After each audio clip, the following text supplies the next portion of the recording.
Welcome to the Cabral Concept, where board-certified naturopath and integrative health practitioner Dr. Cabral shares how he was diagnosed at the age of 17 with a life-altering illness and given no hope for recovery. It was only after studying and traveling all over the world did he discover how to combine ancient Ayurvedic healing practices with state-of-the-art naturopathic and functional medicine to fully rebalance the body and re-energize it with life. It's time to discover how to get well, lose weight, and finally feel alive again. And now, here's your host, Dr. Cabral.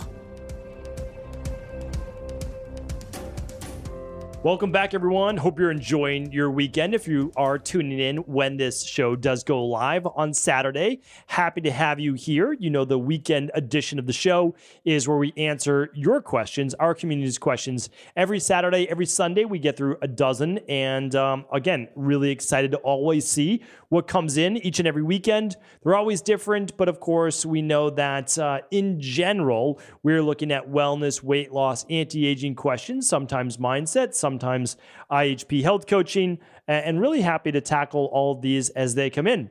So no magic behind any of these questions and answers. They come from real people all around the world, simply from my website, stevencabral.com. /Ask Cabral. And all the questions are answered in the order they come in. Now, I do have to say, because we do have to filter through the questions when they are put in my spreadsheet for me, is that if you have a customer service question, this will literally never be seen. So we apologize, but Ask Cabral is not to know when your product will be delivered. I'm not able to help with that. I would, it'd be nice, but I would not be able to do any other work.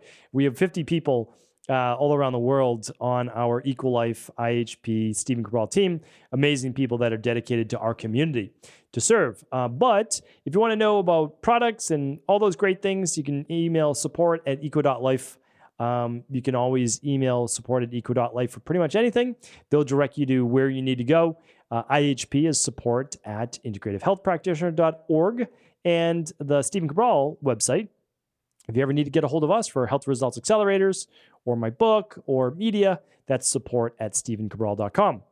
And if you have a question for me, you can always ask it right here. So first question today is actually from 4/25, April 25th. And if I'm going in the Wayback Machine and I'm looking at today's date as June 19th, then I can see this is almost 8 weeks. So it's 7 weeks right now. And we're typically between 6 and sometimes 10 weeks. So just know that depending on the amount of people that write in, there could just be a little bit of a wait. That's all to get your question answered live on the show. All right. Last but not least, we are not providing any diagnosis of disease, any medical treatment protocols or advice, or what's the other term I'd say? No curing, no diagnosing, and no treatment protocols. I believe that's all of them I have to say. And so that is it. So let's answer your questions live right here on the show. First question is from Suzanne. Suzanne wrote in, "Hi, Dr. Cabral. I'm very interested in a very good collagen supplement, but I've read that it's not good for someone who has had breast cancer in the past. So this makes me apprehensive. Can you please provide your thoughts on this? Thank you, Suzanne." Suzanne, happy to help. Happy to see that you're doing well now. I'm assuming that you have overcome breast cancer, or maybe this is for someone else in your family, of course. So the issue isn't necessarily just with collagen, but I want to share with you what the science says. So the science on collagen says that since collagen typically forms around tumors, it could be any tumor anywhere in the body, but breast tissue being one of those specifically, that medical science is be careful with collagen because collagen has been known to increase around tumors. Well, that's because literally it holds that tumor there. But also, you have to understand the thinking. From conventional medicine, they have a very different mindset, which is a little bit disturbing. And the best analogy that I've ever heard is that they often blame skid marks. The analogy would be they blame skid marks on traffic accidents.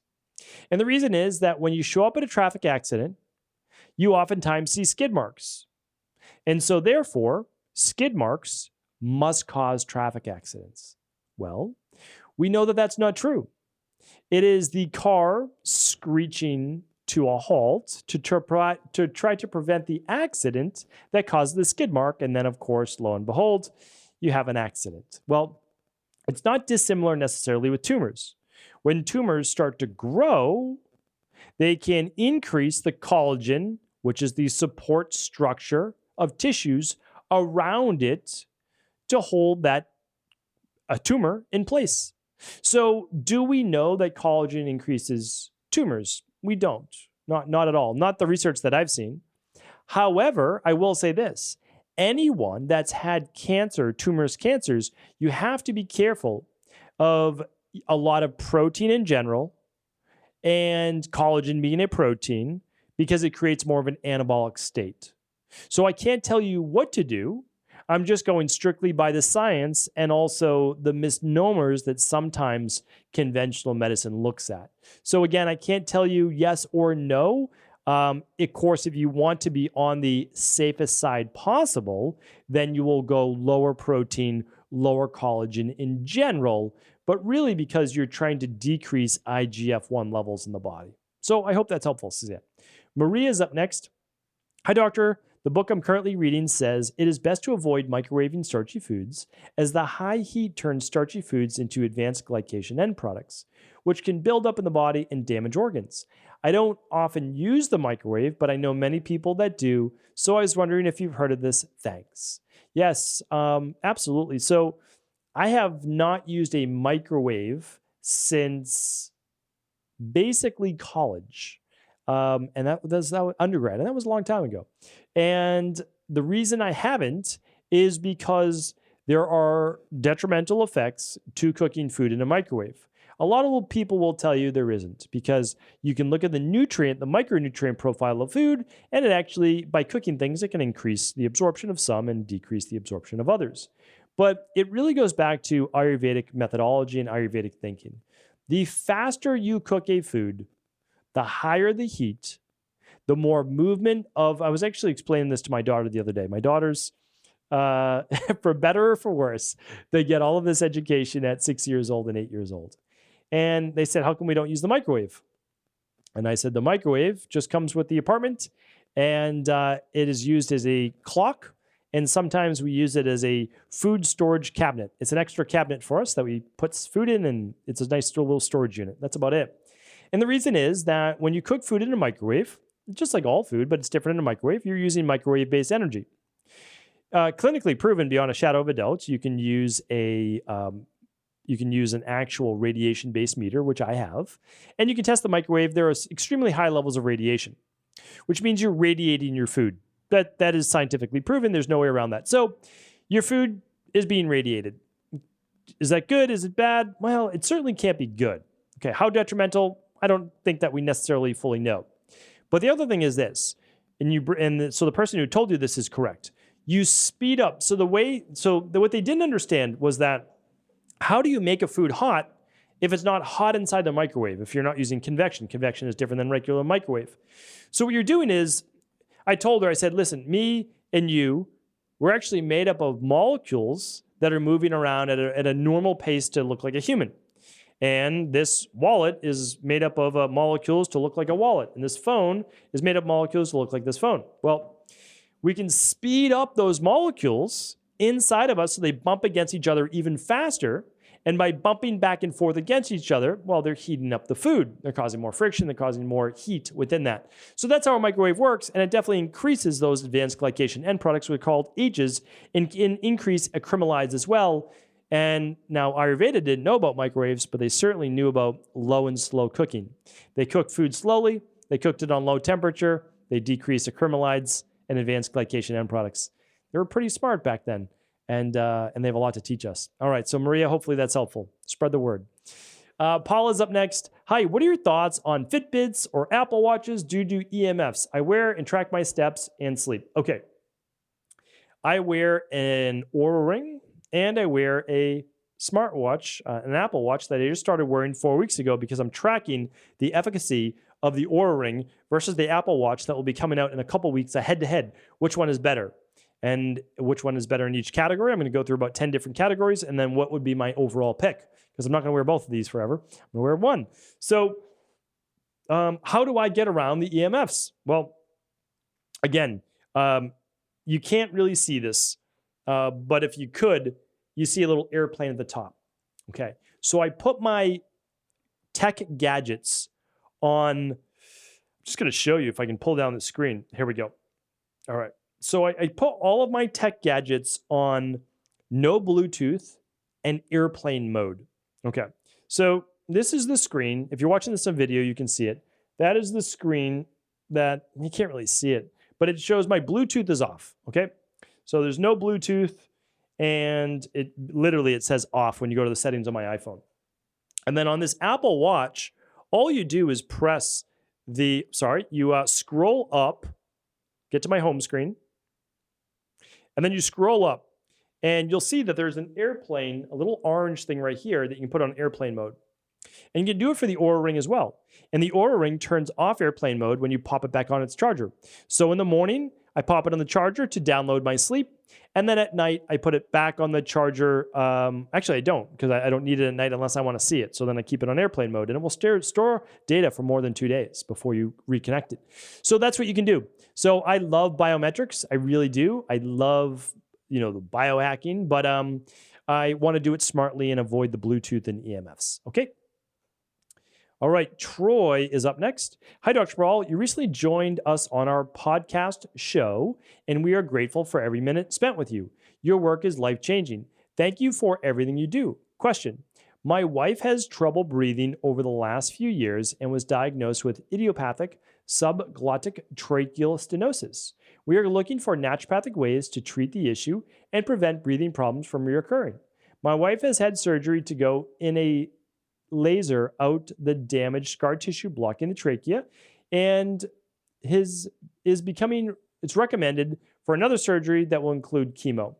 With being a family that strongly believes in naturopathic healing, we are in need of your help for other options. Thank you for your consideration and helping us to build a better plan. Troy. Okay, Troy, happy to help. And it looks like my team edited out your podcast show because they wanted it to be more anonymous, because they don't know if you thought that this would come to me privately or if it would be read on air. So since it's being read on air, we want people to have their privacy. Okay, well, let's break this down. So one, naturopaths do not treat disease. They don't cure, they don't provide cures, and they don't provide diagnosis, right? That's medical doctors only. Okay, so now that we've given the disclaimer, idiopathic subglottic tracheal stenosis. These are all, again, I oftentimes make fun of medicine because what they do is they create really powerful, smart-sounding words to make you think that they know what they're talking about, but they don't.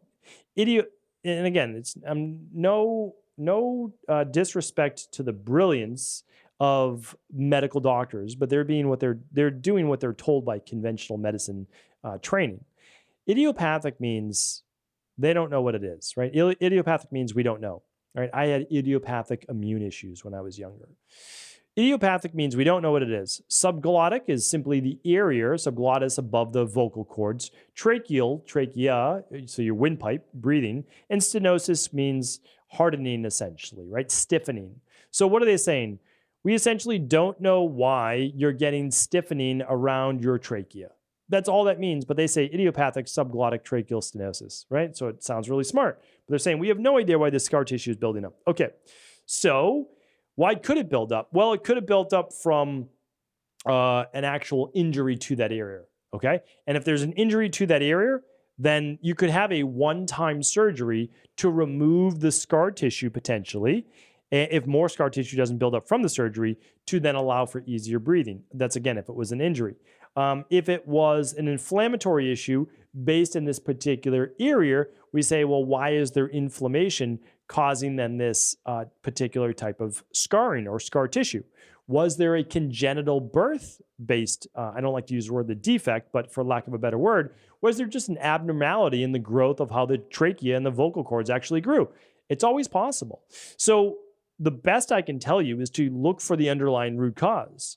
And so again, my job is to say, you want to use conventional medicine, but you don't want to glorify it, right? Because it's not godly. It's developed by man, right? It's like they're fallible as well. So you want to look at what medical doctors say, and then you want to look at what natural health says.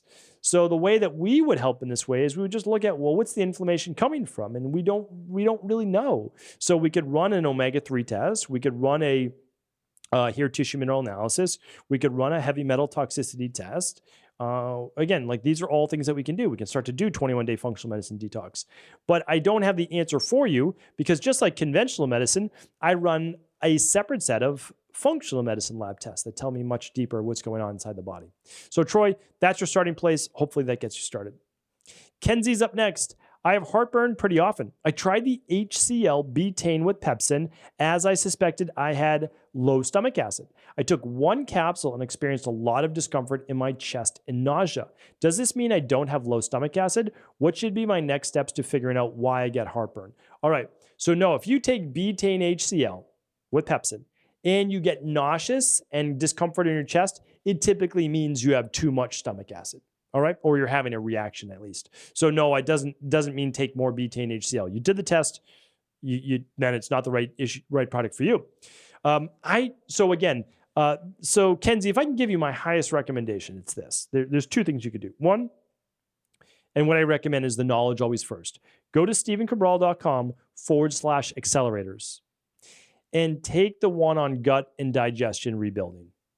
It will teach you all the different reasons, most likely, of why you have heartburn. It literally goes through the top 10 reasons. And I haven't seen any outside of that. I really haven't. So I go through all of that, even from a conventional medicine basis, like a hiatal hernia. All right, so I go through that. Now, if you didn't want to do that and you wanted to do a lab test, you could run the bacteria and parasite stool test at equi.life. That's EQUI.life. All right, that would let you know if you have H. pylori, which is really important because you might have a bacterial overgrowth there called Helicobacter pylori. All right, I teach that inside of the gut health results accelerator as well. And so that's what I would do because you need to figure out why you have the heartburn, right? So you need to figure it out. So I give you how to figure it out in the health results accelerator. And then of course, you're also welcome to run that lab as well at equi.life. All right, which is the bacteria and parasite stool test. All right, one more question for today. John is up. Hi, Dr. Cabral. I did the food sensitivity test provided by equi.life and scored high for all foods in the dairy group besides sheep's yogurt and beta-lactoglobulin, which were low. I didn't notice bloating with whey, but I scored high on that as well. Considering this, do you think I can use ghee? Would I have to wait until I have a food sensitivity test where the levels aren't high for all dairy foods? Thank you for your time. All right. It's a great question. Really important. An IgG food sensitivity test, like the one you took through Equilife that we recommend for the whole family, it has nothing to do with bloating. It has nothing to do with gas, constipation, diarrhea, loose stool, anything digestion-wise. We're looking for an inflammatory IgG reaction, which is a reaction that happens more than 24 hours typically after you eat a food. So it's not going to be the bloating. It's going to be more issues like joint pain, tight muscles, brain fog, acne, skin rashes, hair falling out, low mood. It's all of those other issues, okay? It's not digestive. Digestive means you have a digestive issue, like you can't digest the lactose, right, inside of those dairy foods. All right, so can you use ghee? That's the interesting thing. Ghee is very low in casein, and it's very low in whey, and it's predominantly just made of fat, which means you're not reacting as much to butter or ghee because there's no real protein to react to. Now, however, you can still react to it. So what I recommend is a 6-week elimination, at least 4, before you may try some ghee. And if possible, you would get a goat or sheep-based ghee, which would be even less reactive. All right. So hopefully that's helpful. Thank you so much, everyone, for tuning into today's show. Of course, if it was helpful, please do feel free to share it with anybody else you believe it could serve. And don't forget, I'll be back tomorrow answering 6 more of our community's questions. Take care. Thanks so much for tuning in today. You know I appreciate it. I truly do. And right now, going on over at Equilife, we have an amazing offer. We are literally giving away one of our most popular products, and that is the Advanced Collagen Support. This is one of the only collagen products actually backed up by science. That means there are 3 patented ingredients. One of them is called Fortigel, the other one Tendoactive, and the last one Mobily.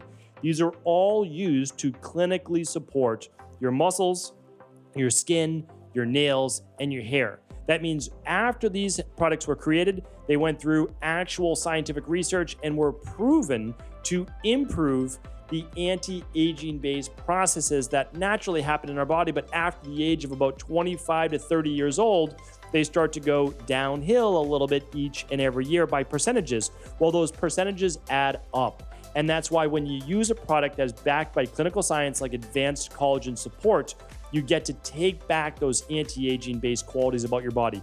You give your body what it needs in order to repair the hair, the skin, the nails, the muscles, the tissues, and the joints. So this is the absolute best product to add to your daily nutritional support smoothie. You take the complete protein, which is the daily nutritional support, all your vitamins, all your minerals, and then you add in your advanced collagen support. Now, if you choose not to do it that way, that's okay. You can add advanced collagen support to your favorite tea, your favorite coffee, your oatmeal, because it mixes instantly. So get your free bottle. This is an amazing $59 value. So you get it completely free over at equi.life. That's EQUI.LIFE. Yours free on all qualifying purchases this week while supplies last. Take care.